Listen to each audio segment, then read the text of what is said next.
Success is how far you got from where you started, not how fast you moved, not how loud people clapped, not how perfect your journey looked, just the distance. But this truth is rarely taught. People grow up believing success is a destination, a moment where everything finally makes sense. A big house, a title, a bank balance, a viral win. They believe success begins when struggle ends. What they don't see is that success is born inside struggle. This is the story of Ethan Cole, not because he was special, but because he started from almost nothing and kept going anyway. Ethan grew up in a town most people only passed through. One traffic light, one grocery store, one high school that looked older than the students inside it. Dreams didn't live there, survival did.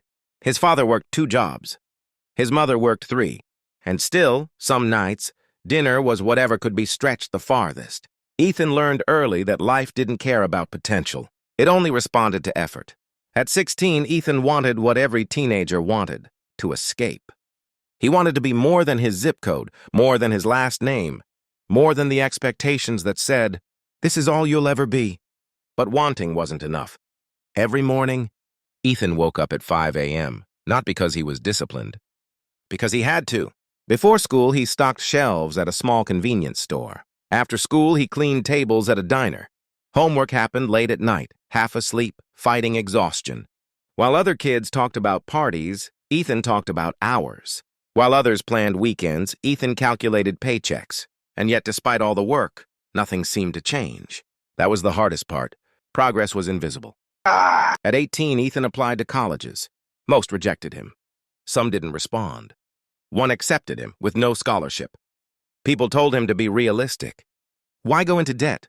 Why aim so high? People like us don't get ahead. People like us. Those words followed him. Still, Ethan went. College wasn't freedom. It was pressure with better lighting. Tuition bills stacked faster than hope. He worked nights, studied mornings, slept whenever his body collapsed. And he failed. Not once, not twice. Many times. He failed exams. He failed interviews. He failed expectations, especially his own. There were nights he sat alone, staring at the ceiling, wondering if everyone else was right. Maybe success was for people who started ahead. Maybe distance didn't matter if the finish line kept moving. That's when he almost quit. The turning point didn't come as motivation. It came as exhaustion. One night, after a 16-hour day, Ethan looked at himself in a bathroom mirror. Dark circles, slumped shoulders. No confidence left. But then something strange happened. He remembered where he started. He remembered the grocery store, the diner, the nights without dinner, the people who said, "This is all you'll ever be." And he realized something powerful. Even if he quit today, he was already farther than he had ever been. That didn't mean he had made it, but it meant the distance mattered. Ethan stopped comparing himself to people ahead of him. Instead, he compared himself to who he was 1 year ago, 1 month ago, 1 decision ago. He stopped asking, "Am I successful?" and started asking, "Am I moving?" That shift changed everything. He studied smarter, not longer. He applied again after rejections. He treated failure as feedback, not a verdict. Slowly, painfully slowly, things began to change. One professor noticed his effort. One internship turned into another. One connection led to a small opportunity. Nothing went viral. Nothing was instant. But the distance grew. Years later, Ethan stood in an office he once believed was impossible. Not glamorous, not perfect, but earned. He wasn't the richest. He wasn't the most famous. But he had crossed a distance few could see and fewer could understand. When people asked him about success, they expected a dramatic answer. He simply said, "Success isn't where you end up. It's how far you're willing to walk from where you started." And most people didn't get it, because they were still measuring success by comparison, not courage. Part 1 ends here. Because every success story has a beginning no one applauds, a chapter where nothing makes sense, a phase where progress is silent. And if you're in that phase right now, you're not behind. You're building distance. Growth does not arrive gently. It arrives with pressure, with resistance, with moments where you question whether the old version of you was happier than the one you are becoming. After Ethan shifted his mindset from chasing success to measuring distance, life did not suddenly become easy. In fact, it became harder, because once you decide to move forward, life tests how serious you are. Ethan's days were fuller now. Not lighter, fuller.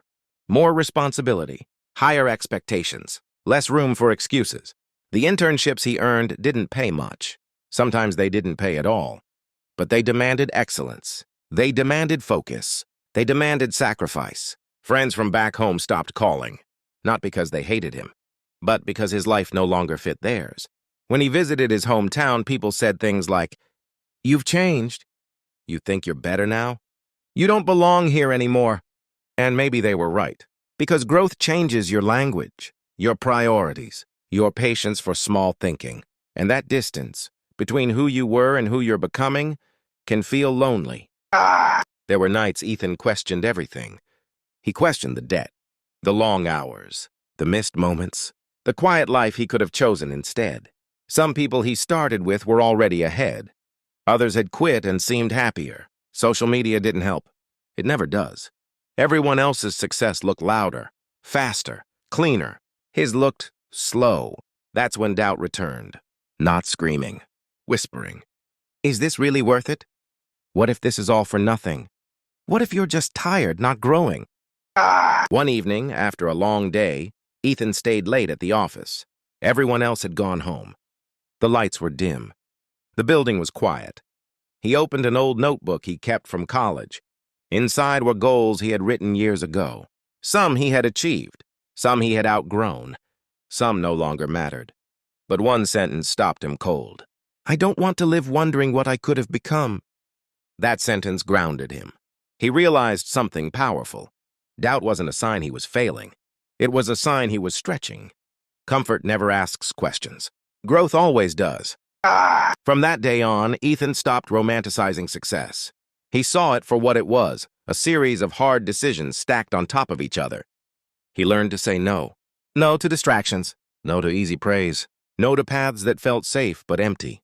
He began waking up earlier again, not out of necessity this time, but intention. He studied people who had gone further than him, not to envy them, but to learn. He failed again. A big presentation collapsed. A promotion went to someone else. A project he believed in was rejected. Old Ethan would have taken these as proof he wasn't good enough. New Ethan took notes. Something else changed too.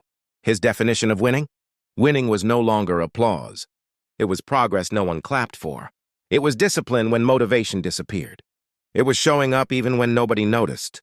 He learned that consistency beats confidence, that patience outlasts talent. That direction matters more than speed. Slowly, his work began to speak for him, not loudly, but clearly. 1 year later, Ethan was offered a role that once felt unreachable, not because he demanded it, but because he earned trust over time.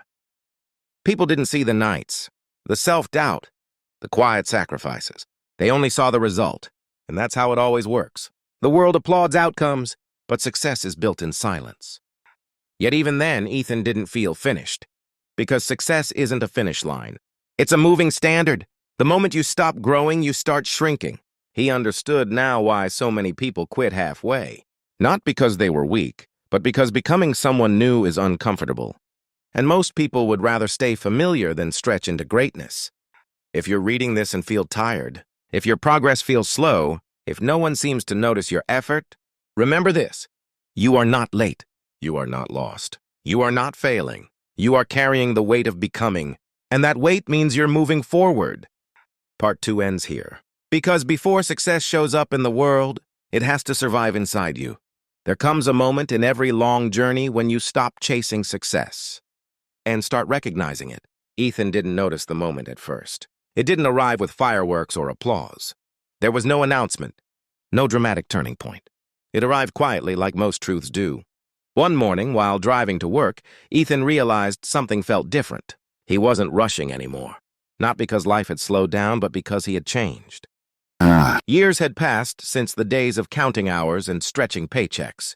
His life now looked stable from the outside. A decent role, respect at work, a future that felt possible. But the biggest change wasn't external. It was internal. Ethan no longer woke up trying to prove himself to the world. He woke up committed to becoming better than yesterday. That shift made all the difference. One day, a younger colleague asked him a question. How do you know when you've made it? Ethan smiled. because he remembered asking that same question.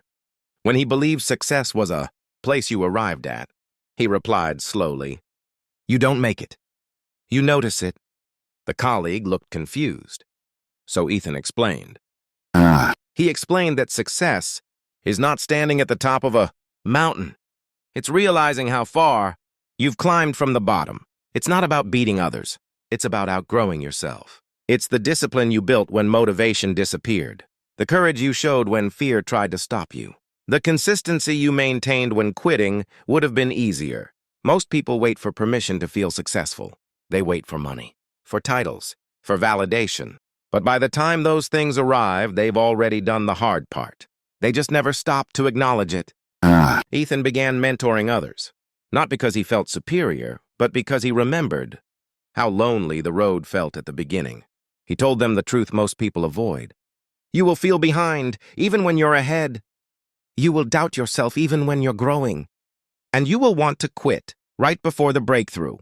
He reminded them that comparison is the fastest way to forget your own progress. Someone else will always be faster, louder, more visible. But no one else has walked your path. One evening, Ethan returned to his hometown. The same streets, the same traffic light, the same grocery store. But something was different. He was. Standing there, he realized success hadn't taken him away from where he started. It had expanded him beyond it. The kid who once believed escape was the goal now understood something deeper. Growth doesn't erase your past. It gives it meaning. Ethan thought about all the versions of himself he had outgrown. The boy who was scared, the student who doubted, the worker who almost quit. They hadn't failed. They had carried him forward. And for the first time, he felt proud, not of what he had achieved, but of what he had survived. Success, he realized, is not measured by where you stand today.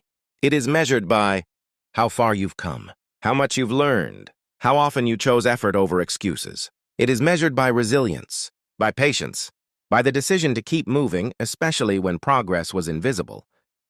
So if you're reading this and feel like you're not there yet, good. Because there is not the goal. Growth is. Keep going. Not because success is guaranteed, but because becoming someone stronger is. Remember this truth. Success is how far you got from where you started, and every step forward counts.